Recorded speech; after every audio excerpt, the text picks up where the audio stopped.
എല്ലാവർക്കും the roaming ഗരാജിൻ്റെ പുതിയൊരു വീഡിയോയിലേക്ക് സ്വാഗതം.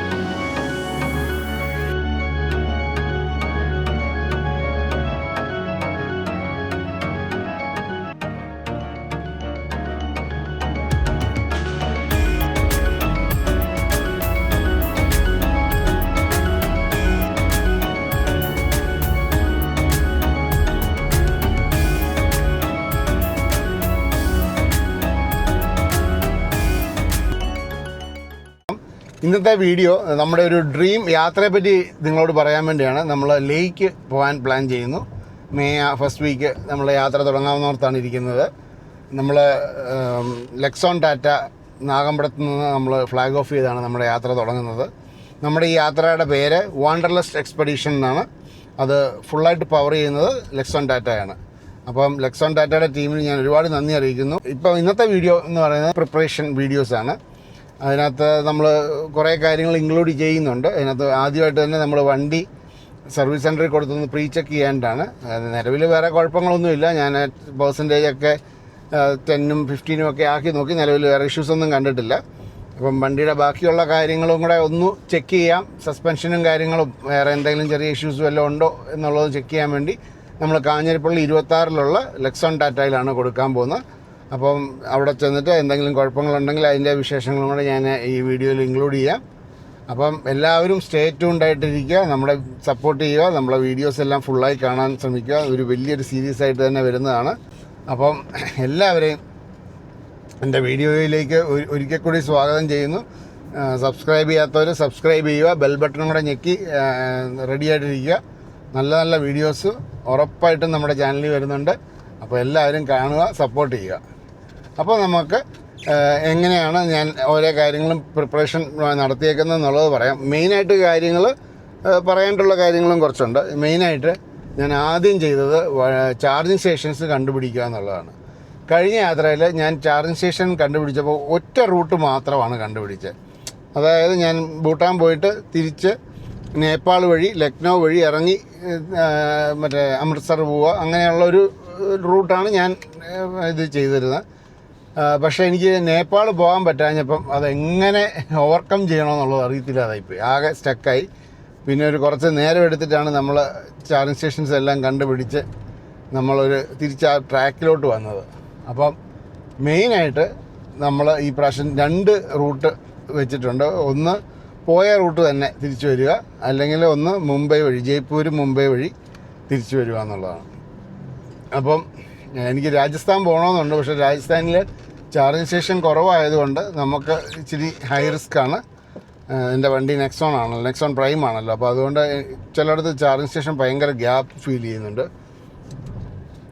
അപ്പോൾ അത് എത്ര കണ്ട് സക്സസ്ഫുൾ ആവുമെന്ന് അറിയത്തില്ലാത്തതുകൊണ്ട് ഞാൻ ആ റൂട്ട് രാജസ്ഥാൻ പോകുന്നില്ല. രാജസ്ഥാൻ സംസ്ഥാനത്ത് കയറുന്നുണ്ട്. പക്ഷേ മെയിൻ രാജസ്ഥാൻ ജയ്സാൽമീറൊക്കെ പോകണമെന്നോർത്തായിരുന്നു ഇരുന്നിരുന്നത്. പക്ഷേ അതൊന്നും നടക്കുകയില്ല. അപ്പോൾ അങ്ങനെയാണ് ഈ പ്രാവശ്യം പ്ലാൻ ചെയ്തേക്കുന്നത്. അപ്പോൾ ആദ്യം തന്നെ ഞാൻ പോകേണ്ട റൂട്ടും ചാർജിങ് സ്റ്റേഷൻസും വർക്കിംഗ് ആണോ ഇതെല്ലാം കാര്യങ്ങൾ നോട്ട് ചെയ്ത് എഴുതി റെഡിയാക്കി വെച്ചിട്ടുണ്ട്. അപ്പോൾ അതിൻ്റെ ഭാഗമെല്ലാം ക്ലിയറായി. പിന്നെ നമുക്ക് പോകുമ്പം കൊണ്ടുപോകേണ്ട സാധനങ്ങളുടെ ഒരു ലിസ്റ്റ് തയ്യാറാക്കി വെച്ചിട്ടുണ്ട്. അത് ഞാൻ വീഡിയോയിൽ പറയാം. അപ്പം ഇങ്ങനെയുള്ള കാര്യങ്ങളൊക്കെയാണ് ഞാൻ പ്രിപ്പറേഷനായിട്ട് ചെയ്തേക്കുന്നത്. വണ്ടിയിൽ വേറെ ആഡ് ഓൺസ് ഒന്നും ചെയ്തിട്ടില്ല. വേറെ ഒരു ലൈറ്റോ കാര്യങ്ങളോ അങ്ങനെ ഒന്നും ചെയ്തിട്ടില്ല. അതൊക്കെ നേരത്തെ പോലെ തന്നെ. ഇതാണ് ഈ പ്രാവശ്യം പറ്റുവാണെങ്കിൽ മാക്സിമം സ്ലോ ചാർജ് ഒരു ദിവസം ഒരെണ്ണമെങ്കിലും ചെയ്യണം എന്നുള്ള ഒരു ആഗ്രഹത്തിലാണ് പോകുന്നത്. പക്ഷേ അത് എത്ര കണ്ട് പ്രാക്ടിക്കലാവുമെന്ന് അറിയത്തില്ല. കാരണം വണ്ടി 2,14,000 കിലോമീറ്റർ ഓൾറെഡി കഴിഞ്ഞു. അപ്പം നമ്മളും വണ്ടിയെ ബഹുമാനിക്കണമല്ലോ. അപ്പം ഒരു ദിവസം 4 ഫാസ്റ്റ് ചാർജ് ചെയ്യുക, 5ാമത്തെ ചെയ്ത് പോയി കിടക്കുക എന്നുള്ളതാണ് ഞാൻ നേരത്തെ യാത്രകളിലൊക്കെ ചെയ്തിരുന്നത്. ഈ പ്രാവശ്യം 5ാമത്തേത് സ്ലോ ചാർജ് ചെയ്യാൻ പറ്റുമോ എന്നുള്ളത് ശ്രമിക്കുന്നുണ്ട്. പറ്റുവാണെങ്കിൽ കിട്ടുന്നിടത്തെല്ലാം മാക്സിമം അത് സ്ലോ ചാർജ് ചെയ്ത് തന്നെ പോകാമെന്നോർത്താണ് ഇരിക്കുന്നത്. നിങ്ങൾക്ക് എന്നോട് എന്തെങ്കിലും ചോദിക്കാനുണ്ടെങ്കിൽ കമൻ്റായിട്ട് ചോദിക്കുക. എൻ്റെ വാട്സപ്പ് നമ്പർ ഞാൻ വീഡിയോസിൽ കൊടുത്തേക്കാം. അതിനകത്ത് കോൺടാക്റ്റ് ചെയ്യുക. ചിലപ്പം വിളിച്ചാൽ കിട്ടണമെന്നൊന്നുമില്ല. അപ്പം എല്ലാവരെയും ഒന്നും കൂടെ എൻ്റെ വീഡിയോയിലേക്ക് സ്വാഗതം ചെയ്യുന്നു. ദ റോമിംഗ് ഗരാജിൻ്റെ ആദ്യത്തെ ട്രിപ്പാണ്. ഇതുവരെ നമ്മൾ നിതിൻസ് ഗരാജ് ആയിരുന്നു, അത് നമ്മളൊന്ന് പേര് മാറ്റി ദ റോമിംഗ് ഗരാജ് എന്നാക്കി. അപ്പോൾ നമ്മുടെ ആദ്യത്തെ ട്രിപ്പാണ്. അപ്പം എല്ലാവരുടെയും സഹകരണം പ്രതീക്ഷിക്കുന്നു. അപ്പോൾ കാണാം. നമ്മുടെ വണ്ടിയുടെ ഇപ്പോഴത്തെ സ്റ്റാറ്റസ് എന്ന് പറഞ്ഞു കഴിഞ്ഞാൽ നമ്മുടെ വണ്ടിയുടെ സ്റ്റേറ്റ് ഓഫ് ഹെൽത്ത് 88%. ഇപ്പം പിന്നെ വേറെ ചാർജിങ് ഇഷ്യൂസോ കാര്യങ്ങളോ ഒന്നും നിലവിൽ കണ്ടിട്ടില്ല. ഇനിയും നമ്മളിപ്പോൾ സർവീസിന് കൊടുത്തു കഴിയുമ്പോൾ എന്തെങ്കിലും ഇഷ്യൂസ് ഉണ്ടോ എന്നുള്ളത് സർവീസ് സെൻറ്ററിൽ ചെന്നിട്ട് ഡീറ്റെയിൽ ആയിട്ട് പറയാം. ഇപ്പോൾ ഈ യാത്ര പോകുമ്പോൾ ഞാൻ എന്തെല്ലാം കൊണ്ടുപോകുന്നുണ്ട് എന്നുള്ളത് പറയാം. എന്തെല്ലാം ചെയ്യുന്നുണ്ട്, എന്തെല്ലാം കൊണ്ടുപോകുന്നുണ്ട്. നമുക്ക് നെക്സോൺ EV പ്രൈമാണ്. കുറച്ച് ലിമിറ്റേഷൻസ് ഉണ്ട്. കാരണം നമുക്ക് റേഞ്ചിൻ്റെ ഒരു ചില ഭാഗങ്ങളിലൊക്കെ ഇഷ്യൂസ് ഉണ്ട്. അത് നമ്മൾ മാക്സിമം സ്ലോ ചാർജൊക്കെ ചെയ്ത് എങ്ങനെയെങ്കിലും നമ്മുടെ ലക്ഷ്യസ്ഥാനത്ത് എത്തുക എന്നുള്ളതാണ്. അതുപോലെ തന്നെ ഞാൻ ചെയ്യുന്ന കാര്യം, ഞാൻ മറ്റേ ആനുവൽ പാസ് എടുത്തിട്ടുണ്ട്. 3000 രൂപയാണ് ഞാൻ എടുത്തപ്പോൾ. ഇപ്പം 3075 രൂപയായി. ആനുവൽ പാസ് എടുത്തിട്ട് നമ്മൾ പിന്നെ ഇപ്പം കുറേ എനിക്കത് 10-30 എണ്ണം കൊണ്ട് ഞാൻ ഉപയോഗിച്ചിട്ടുണ്ട്. നമുക്ക് 200 ടോളാണ് ഉപയോഗിക്കാൻ പറ്റുക. അപ്പോൾ നമ്മളല്ലെങ്കിൽ ഏകദേശം 11,000 രൂപയോളം നമ്മൾ സ്പെൻഡ് ചെയ്യണം ടോളിന് തന്നെ. അപ്പോൾ അതുകൊണ്ട് ഈ പ്രാവശ്യം ആനുവൽ പാസിൻ്റെ ആ ഓപ്ഷൻ വന്നേക്കുന്നുണ്ട്. നമ്മൾ ആനുവൽ പാസ് എടുത്തിട്ടുണ്ട്. പിന്നെ അതുപോലെ തന്നെ ഞാൻ ടോളിൻ്റെ ഇതിനകത്തും ഒരു ചെറിയൊരു എമൗണ്ട് ഇട്ടിട്ടുണ്ട്, 1500 രൂപ. ചില ടോളിനൊക്കെ ഈ ആനുവൽ പാസ് സപ്പോർട്ട് ചെയ്യാത്ത ടോളുകളും ഉണ്ട്. അപ്പോൾ അങ്ങനെ ഒരു ചെറിയ പൈസയും കൂടെ ഇട്ടിട്ടുണ്ട്. അതാണ് ഞാൻ വണ്ടിയുടെ കാര്യങ്ങൾക്ക് വേണ്ടി ചെയ്തേക്കുന്നത്. പിന്നെ കൂടുതലും ടാറ്റ പവർ ആയതുകൊണ്ട് ടാറ്റ പവറിൻ്റെ ആപ്പിനകത്തും കുറച്ച് പൈസ ഇട്ട് വെച്ചിട്ടുണ്ട്. ഇനി മെയിനായിട്ട് നമ്മൾ കൊണ്ടുപോകുന്ന കാര്യങ്ങൾ, നമ്മൾ ഒരു 12 ലിറ്ററിൻ്റെ ഒരു ജാറുണ്ട് വെള്ളം കൊണ്ടുപോകാൻ, അതും എടുക്കുന്നുണ്ട്. പിന്നെ 2 പ്ലേറ്റ്, കപ്പ്, ഭക്ഷണം കഴിക്കാനുള്ള സാധനങ്ങൾ, ബ്യൂട്ടൈൻ ഗ്യാസിൻ്റെ അടുപ്പ്, പിന്നെ കുറേ ടിഷ്യൂ പേപ്പേഴ്സ്, മറ്റേ വെറ്റ് ടിഷ്യൂ, ബാത്ത് ടിഷ്യൂ ഒക്കെ ഉണ്ട്. അതുപോലെ തന്നെ ഞാൻ കംപ്രസ്ഡ് ടിഷ്യൂ കുറച്ച് കൊണ്ടുപോകുന്നുണ്ട്. ഒരു പാക്ക് നമുക്ക് കിട്ടിയായിരുന്നു. അപ്പോൾ അതുകൊണ്ട് അതും കൈ കരുതുന്നുണ്ട്. പിന്നെ വണ്ടിയുടെ എക്സ്റ്റൻഷൻ കേബിള് വിത്ത് എക്സ്റ്റേണൽ എർത്ത്, വണ്ടിയുടെ പോർട്ടബിൾ ചാർജർ, ടോയിങ് റോപ്പ്, പിന്നെ അഡീഷണൽ ഫ്യൂസുകൾ. അപ്പോൾ നമ്മൾ വണ്ടിയെ കൊണ്ടുപോകുന്ന മെയിൻ കാര്യങ്ങൾ എക്സ്റ്റൻഷൻ കേബിള് വിത്ത് external earth, towing rope, additional fuse, പിന്നെ ടൂൾസ് ഉണ്ട്. പിന്നെ വണ്ടിയുടെ ട്രയാങ്കിള്, അതൊക്കെ വണ്ടിയിലുള്ള കാര്യങ്ങളാണ്. പിന്നെ ഒരു സ്പാനർ, സ്ക്രൂ ഡ്രൈവർ, പ്ലെയർ, അങ്ങനെയുള്ള കാര്യങ്ങൾ എടുത്തിട്ടുണ്ട്.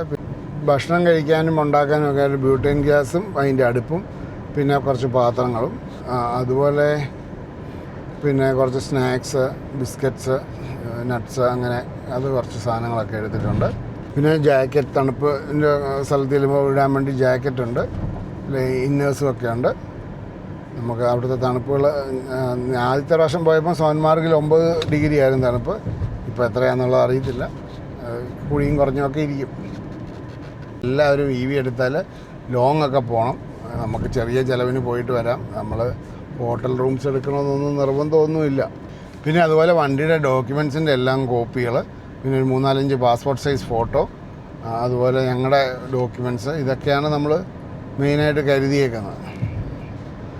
ഡോക്യുമെൻറ്റ്സൊക്കെ വല്ലയിടത്തും കൊടുക്കേണ്ടിയൊക്കെ വന്നു കഴിഞ്ഞാൽ, വല്ല പെർമിറ്റ്സൊക്കെ എടുക്കാൻ വേണ്ടിയൊക്കെ ആയിട്ട് നമ്മൾ ആവശ്യം വന്നാലോ എന്ന് ഓർത്തിട്ടാണ്. അപ്പം എല്ലാവരും സഹകരിക്കുക. നമ്മൾ ഡ്രസ്സൊക്കെ സാധാരണ, അതൊക്കെ പ്രത്യേകിച്ച് എന്നാ കാണിക്കാനും പറയാനാണ്. നമ്മൾ വേറെ ഇങ്ങനെ ഒത്തിരി ജോഡി ചെരുപ്പോ ഷൂവോ ഒന്നുമില്ല. നമ്മൾ അത്യാവശ്യം സാധാരണ എല്ലാവരും യാത്ര പോകുന്ന പോലെയൊക്കെ തന്നെ. അതിനകത്തൊന്നും വലിയ കാര്യവും കഥയൊന്നുമില്ല. പിന്നെ ഒരുപാട് പുതിയ ചാർജിങ് ആപ്പുകൾ നമ്മൾ ഇൻസ്റ്റാൾ ചെയ്യേണ്ടി വന്നിട്ടുണ്ട്.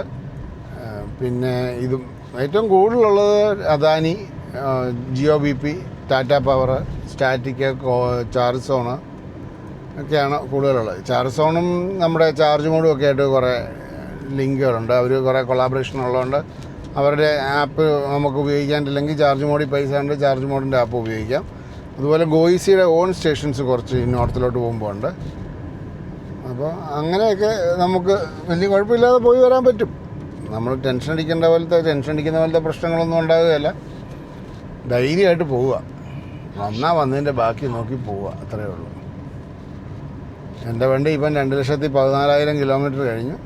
അപ്പം നമ്മൾ ഇത്രയും ധൈര്യമായിട്ട് പോകുന്നുണ്ടെങ്കിൽ പുത്തൻ വണ്ടിയൊക്കെ എടുത്തവർക്ക് മൈലേജ് കൂടിയ വണ്ടികളൊക്കെയാണ്, ധൈര്യമായിട്ട് എവിടെ വേണമെങ്കിലും പോകാം.